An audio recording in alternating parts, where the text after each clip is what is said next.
Saudações, seja muito bem-vindo a mais um vídeo de JavaScript. Hoje a gente vai passar mais uma parada de... como que eu posso dizer? É como se fosse a gente vai passar uma alternativa de tomadas de decisão no seu programa, né? Na verdade, a gente vai fazer uma multi-análise de uma variável.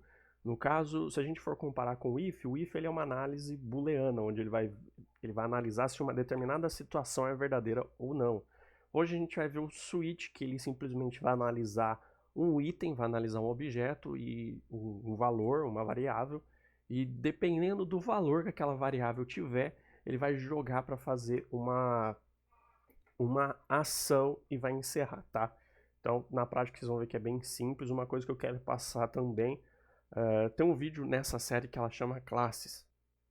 Naquele vídeo, pode ser que ele passe um pouco de confusão, porque se você for pesquisar classes em JavaScript na internet, você vai ver uma estrutura de classe similar à estrutura de classe da linguagem Java, onde você precisa criar um arquivo .java, por exemplo, se você criar um arquivo main.java, você tem que criar uma classe o nome dessa classe é o nome do arquivo Java. Eu ainda não passei em linguagem Java, mas pode ser que mais para frente eu passe para vocês, né? E quando vocês vão trabalhar com orientação a objeto na linguagem Java, porque a linguagem Java é orientada a objeto, você precisa criar um método construtor dependendo do que você vai criar, né, com a linguagem Java. E o método construtor ele é o mesmo nome da classe principal ali, tá? Então todo arquivo Java tem uma classe principal, onde ela vai conter todo o conteúdo, tem um método construtor, se necessário, e tem o método principal, que é o que vai ser responsável por rodar tudo que precisar no programa a partir dele, tá? Mas no JavaScript a gente pode criar classes de objeto, tá? Por exemplo, eu posso criar um objeto e dentro dele posso criar outros objetos com atributos. Então eu achei por conveniência chamar aquele vídeo de classe, porque a gente estava tratando de classes de objeto que estava ligado à função, tá? Mais para frente eu vou entrar na parte de classes voltadas para orientação ao objeto. Então quem achar esquisito o título daquele vídeo, não se assusta, porque aquilo é uma coisa e a classe que a gente vai ver mais para frente é outra coisa. Então a gente vai ter um vídeo de classes parte 2, onde eu vou explicar mais isso, só que não adianta eu entrar em detalhes uma coisa que é voltada para orientação a objetos se vocês ainda nem viram o que é for, o que é while, entendeu? Então não assusta, tá? Então hoje eu vou passar mais essa parada de switch para vocês. Pode ser que no próximo vídeo então eu já puxo esse vídeo de classe, já que eu tô falando. Então vamos lá. Se eu fosse fazer uma tomada de decisão com o que a gente já viu no if, eu poderia fazer o seguinte: let none recebe 10, tá? If none for igual a 10, none igual a 10, tá? Se eu fosse fazer um else aqui, né, eu poderia fazer assim, ó. Não é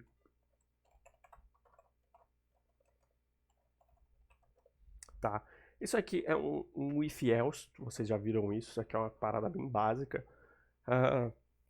Eu posso montar uma estrutura diferente disso, tá? Posso montar uma estrutura diferente e posso fazer uma estrutura que no fim não fique tão... como posso explicar? Se você precisar de trabalhar com valores exatos e, por exemplo, você quiser que ele faça, por exemplo, o seu programa vai cair numa parte, numa tomada de análise de uma variável, onde ele tem que tomar uma decisão de acordo com o valor daquela variável, e dependendo da situação ele executa um trecho e acabou, ele fecha, ele para aquela análise. É aí que entra o switch. O switch também pode ser usado por diversas formas. Vale lembrar que você programar é igual você compor uma música. Você tem toda a teoria musical na sua cabeça. Você tem as notas, você tem os acordes, você tem os tempos, você tem todas as escalas, você tem escala, enfim. Programar é a mesma coisa. É importante que você tenha todos os conceitos teóricos na cabeça, mas tenha criatividade para compor o seu programa. É igual uma música. Se você não compor a música com harmonia, vai ficar ruim. Programa é a mesma coisa. Por isso que é bom a gente compreender e entender as opções, as variáveis, tá? Se eu fosse montar isso com a estrutura switch, olha só, eu poderia colocar none aqui. Dentro do switch ali, eu declaro a variável que eu quero fazer a análise, né?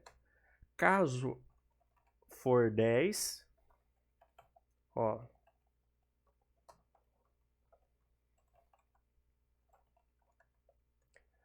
E no default, ele seria como se fosse um else. Então, por exemplo,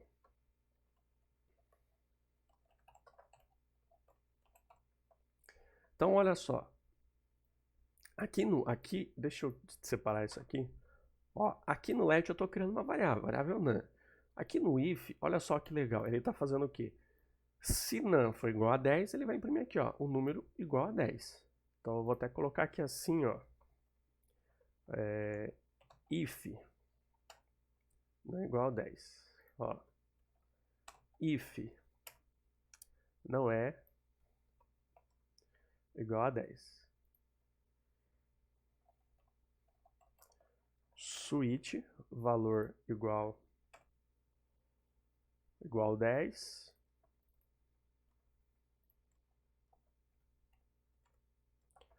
Valor, vamos só repetir isso aqui, ó.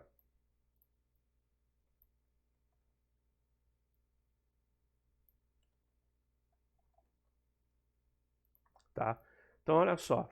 Aqui eu tenho praticamente a mesma coisa nesse caso. Aí entra aquela similaridade, sei lá como que se diz, com o for e o while, tá? São estruturas de repetição, mas cada uma tem uma melhor aplicação. O if e o switch é a mesma coisa, tá? Vamos rodar isso aqui para ver o que acontece?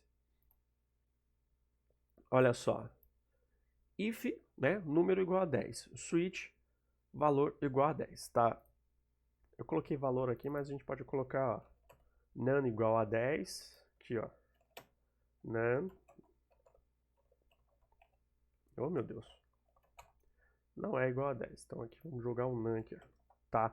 Então, por exemplo, se eu vir aqui e colocar 9 e reproduzir o meu programa, olha lá, não é, entendeu? Eles vão trabalhar de forma bem similar, tá? Porém, aqui no switch, aqui a gente pode fazer de que forma? Toda vez que eu for declarar um switch básico, eu tenho que colocar um case. Aqui eu declaro um valor, seja string, seja numérico, seja booleano, enfim. E eu tenho que declarar dessa forma. Parece até um pouco com Python, né? Você caso, um valor, 2 pontos, aí você faz a indentação. E aí você coloca o que ele vai ser executado, em seguida um break. Se você não colocar o break, ele vai ficar rodando, tá? Ele vai ficar ali, né? E não é interessante. Aqui, o que a gente vai ter que fazer se a gente quiser aumentar? A gente pode fazer assim, ó. Case 9.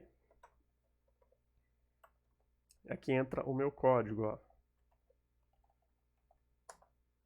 E aqui, o que eu vou fazer? Eu vou vir aqui.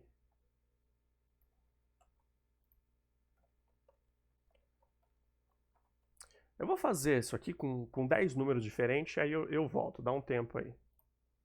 Muito bem, olha só, eu fiz aqui de 1 a 9, de 1 a 10 na verdade, tá?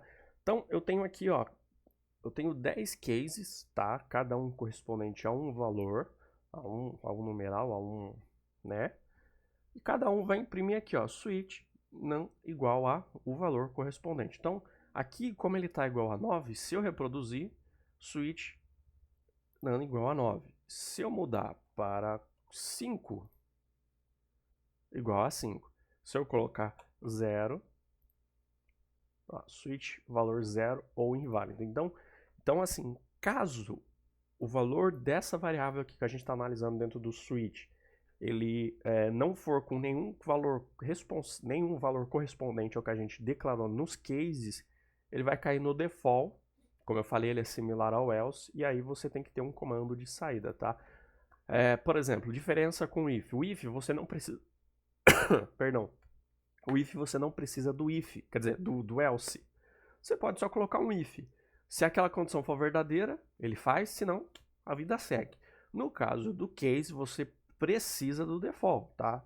Você tem que ter o default. Então todos eu coloquei um break, vocês percebam que esse break não tem ponto e vírgula, esse tem, então eu acho que eu já até mencionei que não necessariamente precisa do ponto e vírgula, tá? Que mais? Então, isso aqui então, essa é a estrutura do case, tá? A gente poderia até tentar emendar isso aqui com um for. O que vocês acham? Deixa eu pegar isso aqui, eu vou dar um... Aí não deixa dar um tab? Enfim, vamos pegar isso aqui, ó, e fazer um for. Pega aqui, ó, for let igual a 0. Não, vou colocar igual a 1, tá? Igual a 1. Vocês vão ver que interessante. Let igual a 1 e menor que 10 e mais, tá? Então aqui a gente vai fazer o que? A gente vai chamar isso daqui. E lá no final a gente vai, ó, botar fechar ele aqui, tá? Vamos reproduzir isso aqui para ver o que acontece. Olha só. Valor 0, valor 0, valor 0, valor 0. Por que ele deu valor 0 é igual? Porque eu esqueci de trocar o num pelo i.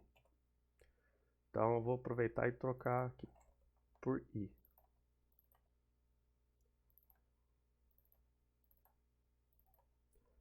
Já falaram pra mim fazer roteirinho, pra ficar lendo antes de fazer os bagulho, pra não ficar esquecendo esses detalhes, mas eu não consigo.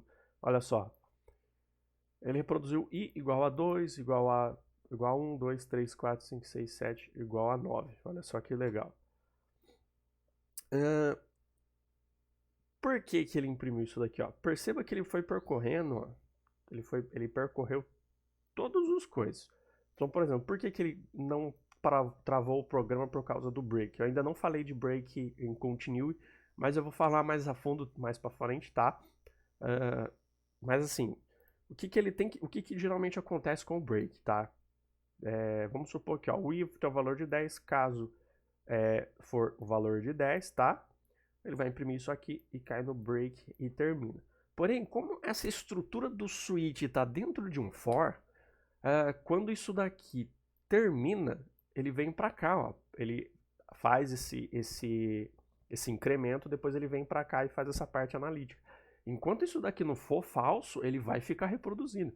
E como eu estou pegando o i e fazendo o incremento o tempo todo, a cada retorno do loop, cada case ele vai dar uma condição, ele vai cair em cada volta dentro de um case, tá? Então, o break ele só faz o quê? Ele encerra isso daqui e volta pro for. O for faz o que ele tem que fazer, o incremento, a análise. O i começa com 1, aqui no caso ele passa para valer 2, depois ele vem para cá. Perceba que eu coloquei de ordem decrescente partindo primeiro do 10 para depois o 1. E no nosso código, no nosso programa em execução, olha só, ele fez em ordem crescente, tá? É para isso que, para isso vocês, por isso vocês veem que o switch não importa a ordem das coisas. Se aquela variável que você está usando no switch se encaixar com algum case, ele vai reproduzir e acabou, tá? Então isso aqui é uma parada bem legal. Eu acho muito legal isso daqui. O switch eu acho que ele tem uma importância dependendo do que você for montar. Eu acho muito legal você...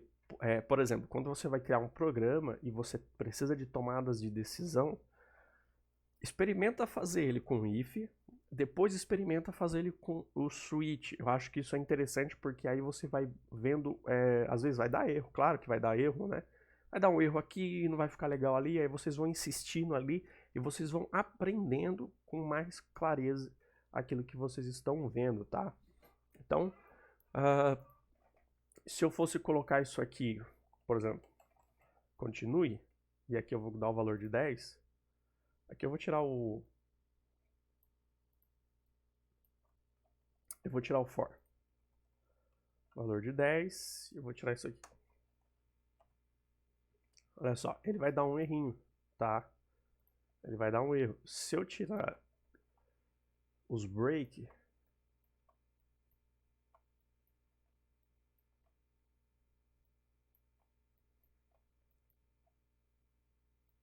vamos ver o que acontece. Tá vendo? Ele dá um erro. Então, assim, você tem que pôr os breaks, você tem que ter o default lá no final, tá? Então, a estrutura básica do switch é esta, beleza? Deixa eu deletar mais essa linha.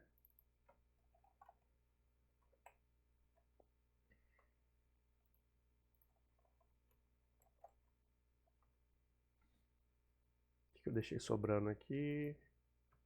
Isso aqui tá sobrando. Oh, Jesus. Ah, tá vendo? Eu esqueço das coisas. Vamos lá.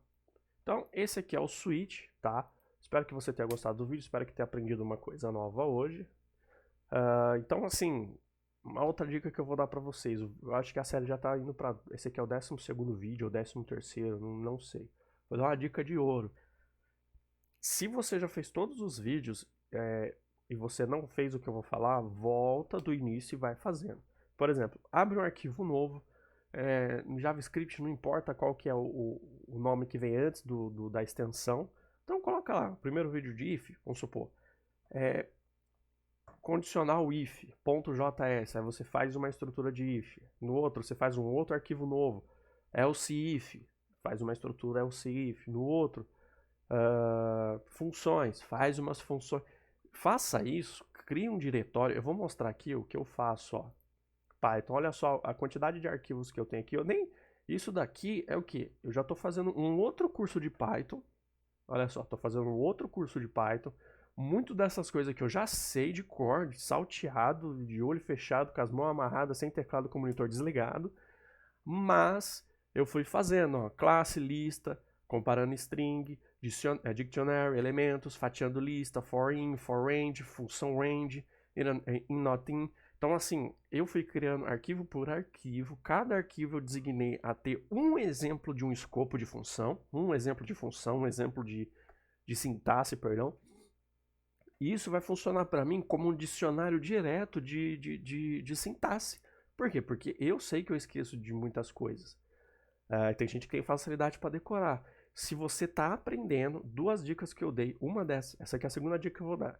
A primeira foi montar o escopo desse jeito, igual a linguagem C, que vai te ajudar a enxergar melhor a estrutura ali. Outra dica que eu dou de ouro é você fazer isso daqui, ó. Cada arquivo, ó, eu vou abrir um arquivo aqui, ó. Ó, cada arquivo eu monto uma estrutura diferente. Ó, aqui também tem break, ó, no Python. Tá vendo? E às vezes eu faço alguns comentários. A função enumerate é responsável por numerar a tupla, facilitando acréscimo de mais itens. Isso é uma terceira dica que eu vou dar para vocês que estão estudando. Eu chamo de estudo a código comentado. O que é isso? Você cria um código daquilo direto, ó, iterando lista. Então aqui eu estou fazendo uma iteração de lista, tá? Se eu executar isso daqui, ó, o que aconteceu? Eu simplesmente peguei, ó, e o programa simplesmente adicionou mais um item aqui no final da lista, ó. Tá vendo? Na verdade aqui, ó, as listas ela tem o valor de 100, 200, 300, 400, 500. Aí o que ele faz? Ele gera um for in, né? Ele pega aqui um index, o item junto do enumerate, né? Dentro em enumerate ele vai listar, ele vai pegar essa lista aqui, ó. Na verdade aqui é essa segunda lista, aqui existe 2, tá? Então, por exemplo, aqui eu criei uma lista chamada lista nums2. Apesar de que seja Python, eu só estou dando a dica de estudo para vocês, tá? Então ele está recebendo o quê? 5 elementos, 100, 200, 300, 400. Aqui eu estou fazendo um for in, onde ele pega aqui, ó, index, item em. Ele pega aqui, ó, a minha lista. O enumerate ele faz o que, ó? Ele vai numerar a tupla, tá? A lista, tanto faz. E aí ele pega aqui, ó, a lista mais o index mais igual a 100. Ou seja, aqui ele está enumerando, ele está gerando números e ele está armazenando aqui, ó, no index. Então aqui, ó, a lista poderia ser, esse lista num2 poderia ser 1, poderia ser 2, poderia ser 3, 4. Como ele está dentro de um for, é exatamente isso que ele está fazendo, tá? E aqui ele vai simplesmente, a cada item ele vai acrescentar 1000, ele vai somar 1000, tá? Então é aí que ele faz isso daqui. Então, o que é o código comentado? É você colocar uma informação aqui que você sabe que vai ser importante você lembrar do futuro. Então, essa é a terceira dica de estudo que eu dou para quem está aprendendo. Eu faço muito isso quando eu estudo muitas coisas. Eu estudo Lua, estudo Java, estudo Python, JavaScript, HTML, CSS, jQuery. Vixe, estudo um monte de coisa. Pascal, às vezes, eu estudo também. Eu faço muito isso, porque é muita coisa e eu não consigo assimilar, e é importante ter isso daqui, tá? Mais um vídeo longo aí, mas com dicas legais para você estudar. Segue que, ó, você vai passar de ano. Beleza? Então eu vou ficando por aqui, até um próximo vídeo e fui, meu querido.